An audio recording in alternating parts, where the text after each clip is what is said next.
saw this very disturbing video. A man, not a law enforcement officer, but a guy, is going around deciding to destroy property. Here it is. It's people's ain't no tent, bro. It's people's ain't no tent while you doing that. It's people's ain't no tent. Just how you did, just how they killed Kaniz out here. He slicing and cutting. He slicing and cutting. He slicing and cutting folks' tents, bro. Nah, bro. Thank you. He slicing and cutting people's tents up. Get the tents out of the street. I'm out your hair. It's a done deal. Simple. You work for the city of Atlanta? Like he got death on him. He don't work for the city of Atlanta. He's a citizen. He's just like us, but he's inside of the house. We outside, so he's doing this like just personally doing it. I done gave y'all a gang of opportunities. Provided y'all resources. Y'all still in the middle of the street. Get out the middle of the street. So heartless. Put it up full mass. I saw this video on a friend of mine's Instagram, Attorney Davis. WSB TV has covered this now as well. I'm taking you to Atlanta, Georgia, Thursday night. A video captured a man slashing into tents at a homeless encampment. This is near Ebenezer Baptist Church. Keep that picture up. Ebenezer Baptist Church is the church that Dr. Martin Luther King Jr. pastored, and currently the church pastored by Dr. Reverend U.S. Senator Raphael Warnock. The man yells that he wants the tents out of the street as he takes a box cutter to slice into the fabric, leaving gaping holes. Let me remind everyone, it has been raining in the city of Atlanta. It is cold in the city of Atlanta. It is windy in the city of Atlanta. Quote, they came to instill fear, and they did the right job. Gus Hendricks, a resident at the encampment, said, residents say the man had a gun, and video shows the man wearing a shirt that read, quote, enforcement, but admitted while destroying the tents that he did not work for the city. Quote, we already have nothing.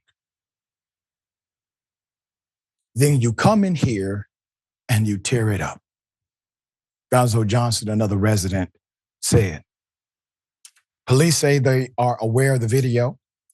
A Channel 2 Action News saw police asking questions to members of the encampment on Saturday.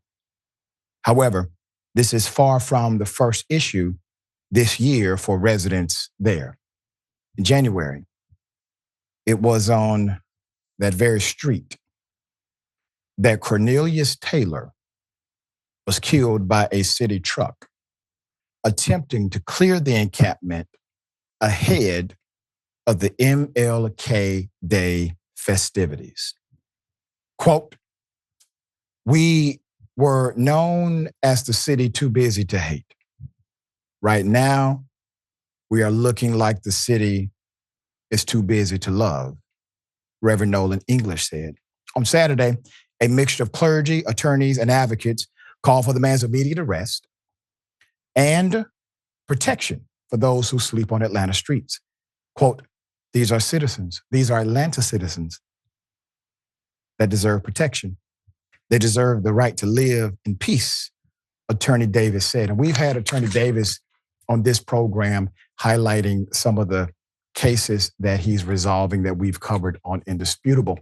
I'm very thankful for the leadership of the clergy, very thankful for the leadership of the attorneys who came together to make sure that there's a collective cry in order to get justice. Just because someone is unsheltered, that means absolutely nothing about their being. They are still worthy of every courtesy, every protection, and every advocacy that you can muster. All right, Yasmin, thoughts here. Yeah, if you're mad about the homeless population in your city or town, then this is just a dumb and ineffective way to deal with it. Okay. Right. This man is angry and heartless, as he said, but he's also very inefficient and uneducated because nothing he's doing here is actually dealing with the homeless population in his city. Is he helping to build more homes for people? Is he doing anything to deal with unemployment in this country or wealth inequality or any of the downstream effects of those phenomena in this country, things that are more directly related to why we have a homeless problem in this country? Some more pronounced in different areas.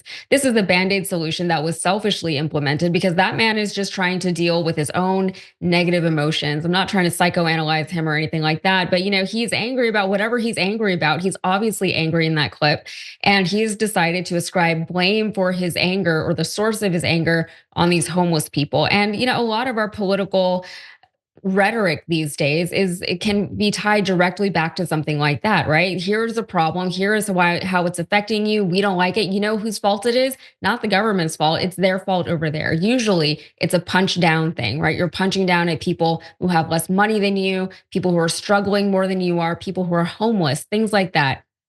And so this is just kind of a symptom of the overall state of our current political system and the current, the state of how divided we are in this country, right? Whatever is bothering that man, those homeless people living in tents on the street they're not the problem. They're a symptom of a much bigger problem in this country. That is what needs to be dealt with. But unfortunately, those solutions are much harder to come by. They're more expensive to come by. And there's usually a lot of bureaucracy and politicking that gets in the way of those solutions actually being implemented. That being said, this man is nothing more than a bully. He has no right to be doing any of what he's doing. And those people deserve the right to have some kind of dignity in their lives. That's right. And the solution, as you alluded, needs to be cohesive and effective. We'll bring you updates as they come.